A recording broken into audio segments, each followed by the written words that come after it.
Bulletin में सबसे पहले आपको खबर दें, पाकिस्तान और IMF के दरमियान स्टाफ लेवल मुआहदा तय पा गया है। एग्जीक्यूटिव बोर्ड से मंजूरी के बाद $1.1 अरब की आखिरी किस्त जारी की जाएगी। IMF एलामिये में कहा गया कि पाकिस्तानी हुक्काम ने बिजली और गैस की कीमतें बर वक्त बढ़ाने का वादा और तवानाई की कीमतें बढ़ाकर गर्दिशी कर्ज में इजाफा रोकने का अज़म जाहिर किया है। स्टेट बैंक गैर मुल्की करेंसी मार्केट में शफाफियत रखेगा। एलामिया के मुताबिक पाकिस्तान की माशी और माली सूरत हाल में बेहतरी आई है। बेहतर पॉलिसी मैनेजमेंट के बायस माशी नमू और एतमाद बहाल हुआ। स्टेट बैंक और निगरान हुकूमत के हालिया महीनों में प्रोग्राम पर काम हुआ है। पाकिस्तानी हुकाम टैक्स बेस में इजाफे पर कारबंद है। इक़्तिसादी कमजोरियों से निपटने के लिए जारी पॉलिसी और इस्लाहात की अहमियत पर जोर दिया गया। इस साल तरक्की की शरह कम रहने की तवक्को और अफरात ज़र हदफ से ज़्यादा है। पाकिस्तान ने नए कर्ज प्रोग्राम के हुसूल में दिलचस्पी जाहिर की। पाकिस्तान से medium term fund supported program पर मुज़ाकरात आने वाले महीनों में शुरू होंगे।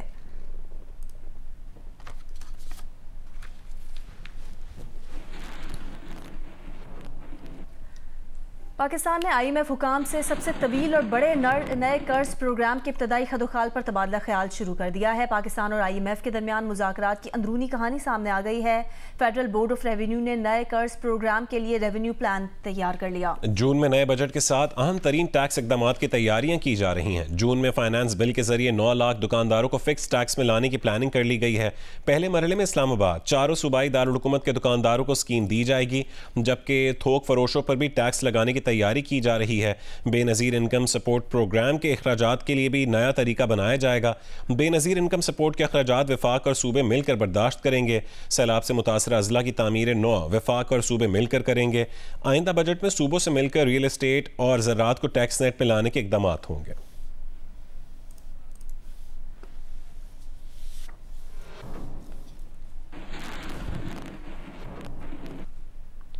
यहाँ आपको बताएं, army chief general Syed Asim Munir ने सऊदी अरब के सरकारी दौरे में सऊदी वली-ए-अहद शहजादा मोहम्मद बिन सलमान समेत आला सऊदी क़यादत से मुलाकातें की हैं। सऊदी वली-ए-अहद ने पाकिस्तान के साथ दो तरफ़ा ताल्लुकात को मज़ीद मजबूत बनाने की ख्वाहिश का इजहार करते हुए कहा है कि सऊदी अरब मुस्तक़बिल में भी पाकिस्तान के साथ खड़ा रहेगा। ISPR के मुताबिक army chief general Syed Asim Munir ने सऊदी अरब का सरकारी दौरा किया, जहाँ उन्होंने वली-ए-अहद और वज़ीर आज़म मोहम्मद बिन सलमान बिन अब्दुल अजीज़ अल आल सऊद, वज़ीर दिफा शहजादा खालिद बिन सलमान, सऊदी मुसल्लह अफ़वाज के chief of general staff general Fayyaz bin Hamad अरवैली और सऊदी मौबिन वज़ीर दिफा इंजीनियर तलाल अब्दुल्ला समेत आला अस्करी क़यादत से मुलाकातें भी की। मुलाकातों में इलाकाई अमन सलामती, दो तरफ़ा दिफाई और सलामती के शोबों में ताउन समेत बाहमी दिलचस्पी के वसी मौज़ूआत पर बात की गई। शहजादा मोहम्मद बिन सलमान ने पाकिस्तान और सऊदी अरब दोनों बिरादर ममालिक के तारीखी मजबूत ताल्लुकात को उजागर करते हुए कहा कि दोनों ममालिक हमेशा एक दूसरे के साथ खड़े हुए हैं।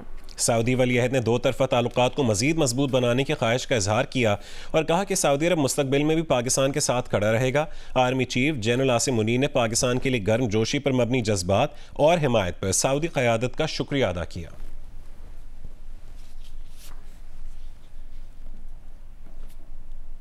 हरनाई में कोयला कान हादसे में 4 मजीद कानकनों की लाशें निकाली गई हैं, जिसके बाद हादसे में जामहा कानकनों की तादाद 12 हो गई है। इससे कबल 8 कानकनों को पहले जिंदा रेस्क्यू कर लिया गया था। Chief mines inspector Balochistan Abdul Ghani के मुताबिक हरनाई के इलाके जरदालू में मकामी कोल कंपनी की कान में गैस भर जाने से धमाके के नतीजे में कान में मौजूद 12 कानकन कान में फंस गए थे, जिन्हें निकालने के लिए 8 मजीद कानकन अंदर गए। तहम कान बैठ जाने से वो कानकन भी फंस गए।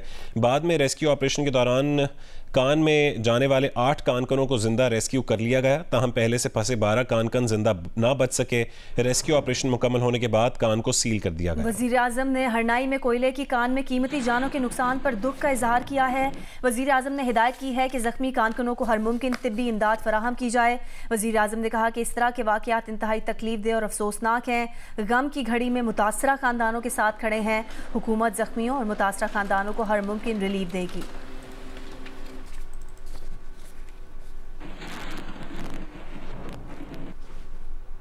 बानी PTI ने मुबैना इंतखाबी धांधली के खिलाफ जुडिशल कमीशन तश्कील देने के लिए सुप्रीम कोर्ट में दरख्वास्त दायर कर दी है। बानी PTI की इस्तदा है कि सुप्रीम कोर्ट के हाजिर सर्विस जजेस पर मुश्तमिल जुडिशल कमीशन बनाया जाए। नुमाइंदा जियो न्यूज़ अब्दुल क़य्यूम सिद्दीकी हमारे साथ मौजूद हैं। क़य्यूम, क्या मज़ीद इस्तदा की गई है इस दरख्वास्त में? जी हाँ, बानी पीटीआई की तरफ से आम इंतखाबात में मुबैना धांधली के इल्जामात और उनके ऑडिट के लिए सुप्रीम कोर्ट ऑफ पाकिस्तान के हाजिर सर्विस जजेस पर मुश्तमिल एक जुडिशल कमीशन बनाने की इस्तदा की गई है।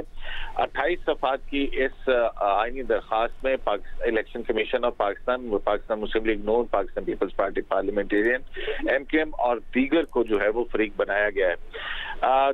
दरखास्त में ये इस्तदा की गई है कि जो जुडिशल कमीशन बनाया जाए वो आम इंतखाबात पर ऑडिट करे और इसके बाद होने वाले जो नताइज थे उनका भी ऑडिट किया जाए। और जब तक फाजिल अदालत इस हवाले से कमीशन अपनी सिफारिशात मुकम्मल नहीं करता है उस वक्त तक इन आम इंतखाबात के नतीजे में बनने वाली वफाकी और सूबाई हुकूमतों को फौरी तौर पर काम करने से रोक दिया जाए और जबकि जुडिशल कमीशन की रिपोर्ट को जो है वो पब्लिक किया जाए। तो हामिद खान एडवोकेट की जानिब से ये पाकिस्तान तहरीक इंसाफ के बानी चेयरमैन की ये आईनी दरखास्त आज सुप्रीम कोर्ट ऑफ पाकिस्तान में दाखिल की गई। बहुत शुक्रिया अब्दुल कयूम सिद्दीकी अपडेट करने के लिए। सेनेट इंतखाबात के लिए उम्मीदवारों की हतमी फहरिस्त जारी कर दी गई है। इलेक्शन कमीशन के मुताबिक इस्लामाबाद की 2 नशिस्तों पर 4 उम्मीदवार मद्दे मुकाबिल होंगे। इस्लामाबाद से सेनेट की 1 जनरल और 1 टेक्नोक्रेट की नशिस्त पर इलेक्शन होंगे। जनरल नशिस्त पर राना महमूदुल हसन और फरजंद हुसैन शाह मद्दे मुकाबिल होंगे, जबकि टेक्नोक्रेट की नशिस्त पर इसाक डार और राजा अंसर महमूद के दरमियान मुकाबला होगा।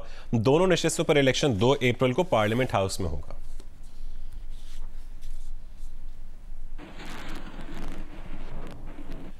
तशद्दुद की धमकियों के बावजूद 6 करोड़ से ज़्यादा पाकिस्तानियों ने वोट डाला। इंतखाबात का इनकाद बड़ी हद तक मुसाबकती और मुनज़्ज़म था।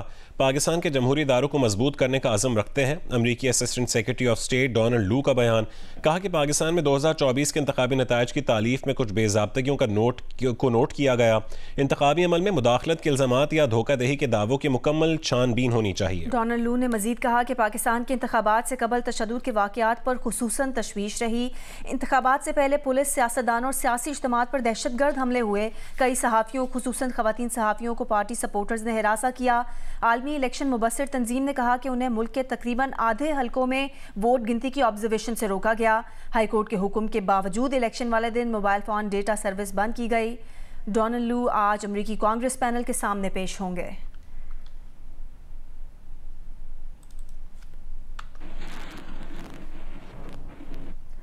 पीटीआई की इस्लामाबाद में जलसे की इजाज़त के लिए इस्लामाबाद हाईकोर्ट में दायर दरख्वास्त पर समाअत हुई है। अदालत ने ज़िला इंतज़ामिया को दरख्वास्त पर 2 दिन में फैसला करने और रिपोर्ट जमा कराने का हुक्म दिया है। Chief justice Islamabad high court justice Aamir Farooq ने दरख्वास्त पर समाअत की।